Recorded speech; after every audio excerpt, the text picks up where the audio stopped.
Shalom. This is Rabbi Andrew Bloom, Congregation of Shalom here in Fort Worth, Texas. We have a new congregant corner with us today. I have Aaron Cohen. So thank you very much for joining me. Oh, thank you for having me. It's great to have you here, not only as a parent, but an active member of both the congregation and Jewish community wherever you have been. And it reminds me, before we start to get into a little of your background, reading in the Torah about the building of the Mishkan, the tabernacle. And we also have within that, there's a census of people between the ages of 20 and 60, as well as the giving of a half shekel, a donation of a half shekel. And they ask, why a half shekel? Why can't I give a full shekel? It's because it wants to show that no one person is in essence an island unto themselves. Each person is completed by another. And another reason is, one half the shekel is ourselves, the other half is God, and we have a covenant coming together. And 20 to 60 is actually in very many ways a military census as well, who can serve and defend the Israelites in the desert. Now, your own story, right? You were a combat Marine. Yeah, I was infantry in the Marine Corps. Can you tell us a little bit about how it is being a Jew? And whenever anyone's a soldier, you're like half of that shekel, with the rest of your unit being the other half. So can you tell us a little about it? Yeah, so I was in the United States Marine Corps Infantry from 2003 to 2007 and was deployed over to Iraq and Afghanistan. Iraq is when I saw, a sizable amount of combat. What's interesting about that is that most of the Jews that I know are actually officers. Yeah. I was enlisted. I haven't really met too many enlisted Jewish Marines, let alone going into infantry. What was interesting is my dad, being the typical Jewish parent that he is, told me that if I went to enlist into the Marine Corps, I would never drive a nice car like he does. Or at least an expensive car like he does. Right. So I gave him a call about 3 or 4 weeks after I graduated boot camp, and I asked him how much his BMW cost, and he said, I don't know, 50, 60,000, I don't know. Right. And I asked him how much he thought an up-armored Humvee with a mounted 50 caliber machine gun cost. And so I think that's there. But what's interesting is that you don't see a lot of Jews volunteering to serve nowadays. Obviously in World War II, maybe in Vietnam you saw a lot, but you really don't see a lot nowadays, and we have responsibility to our own community to serve. Now, however, though, I will say, though, there are a lot of individuals in the Marine Corps Infantry who didn't really know that Jews existed still, and thought we were just a myth. So that's also very interesting. But that way you get to be an educator. I Very mean, it may much. not be the most comfortable of situations. I know that here from, Yeah. in Texas, you meet someone who from my neighbor from one point didn't know much about Judaism. So you teach, but I think when you get down to it and you get to know the person you're standing guard with, you each see each other as human beings, correct? Correct. We actually, our squad was made of about 12, 13 individuals.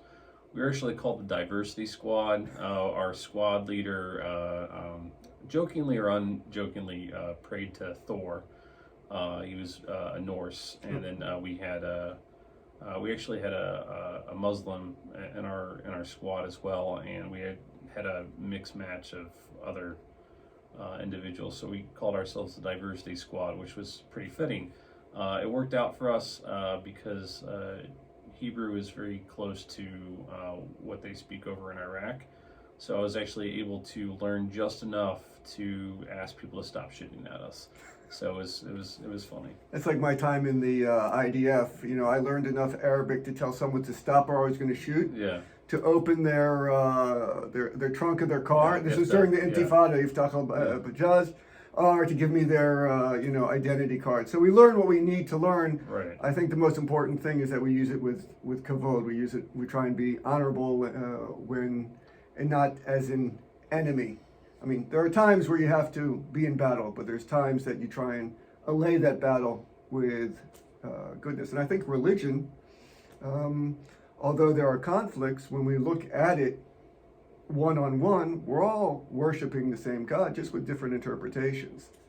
Right. So, and today you serve in an alphabet agency here in the United States, correct? Correct. Okay. So do you see that as a continuation of your service there, but just in a different manner? It's much more different. It's you really get to see a lot more of America and really understand how a lot of things work inside of the United States. And it's interesting to the extent where you really serve the greater community, and it's one of those things where, especially nowadays, where I don't want to say the federal government is apart from the individual community, but that's really how it seems nowadays to maybe the normal rank and file American citizen. And it's one of the things that we have to do is we have to talk about how we are members of the community. That I live right next door, but that doesn't necessarily mean that we have poll cameras and surveillance units all over the place, looking at people for every single thing. I want this place I want my neighborhood, I want my backyard, I want my trails to be just as nice for you as I want for me. Absolutely. And kind of going back to the half the shekel is you, half the shekel is my unit. We all kind of live in this together. We just, I saw a quote that I have the pleasure of serving the community full time. And that's what I need to remember constantly. And, I kind of try to impress upon that about other people, is that we're all in this together. We're just part of the same community, making it a better place to live in. And kind of in Boy Scouts, what they say is leave the place better than you found it, and that's kind of what I try to remember. Absolutely, I think we try and do that here in the synagogue as well. Your kids are in our LEC Learning Engagement Center. That's one of the things we try and teach them through mitzvot, through tikkun olam, from doing good and helping others, that they should leave this world better than how they found it. And they do it, one, by helping others, and two, having a connection with God. And just one other quick thing, we talk about the priestly garments. We read about this a few weeks ago in the Parsha, and the ephod, the breastplate, has 12 different stones for the 12 different tribes. And when they're working together, they light up. Now, you were in the Marines, but you're in Iraq, you're in Afghanistan, and you're working with other units as well, correct? Correct. Tell us a little about how not only the diversity of your unit, but how everyone is working for that same goal, which is basically protecting everyone back at home. That's an interesting thought, and I kind of think about that to this day, where in the Marines things operate a lot differently over there. We don't see differentiations in individuals. We don't see black, we don't see white, we don't see, some people probably saw Jewish and everyone else, but for the most people, the individuals that were there to do the right thing, and were there for the right reasons, we just all saw each other as Marines. And what's really interesting is that in the Marines, they train everyone the same. They train everyone to be lockstep and key, so it doesn't matter,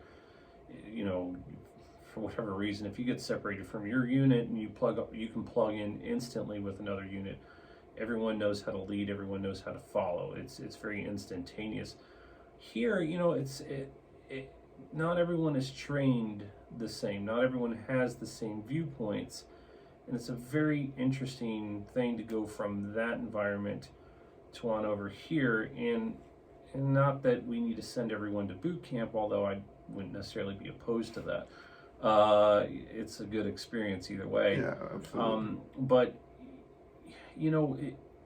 what I try to teach my kids is that this world is bigger than you. This world is bigger than me. And I really try to put myself in other individuals' shoes. And that's kind of why I'm able to do what I do now, and really kind of empathize with individuals and kind of take a second to really understand what's going on in the whole picture, as opposed to jumping to conclusions. Kind of seeing the forest through the trees. Don't see yourself, try to see the bigger picture and everything to that extent. And when you become part of the solution and not necessarily part of the problem, things really try to light on up. And being part of that team, I can't tell you how much gratification. Well, the gratification, but that's just part of who I am. Part of what this world kind of needs to be a little bit more. I think we can do it. It just kind of takes some time just to really understand that, and really, as opposed to doing and continuously doing, taking that step back and really understanding and working on that. And it really all depends on the environment you put yourself on in. And you know, I'll end with this, because I think Judaism is like the Marines. You say lockstep and together training. You go into any synagogue in any country, you open up a prayer book, the right side of the page is the same, because it's the prayers in Hebrew. The only difference is the left side, which is the translation in Italian and Russian and English.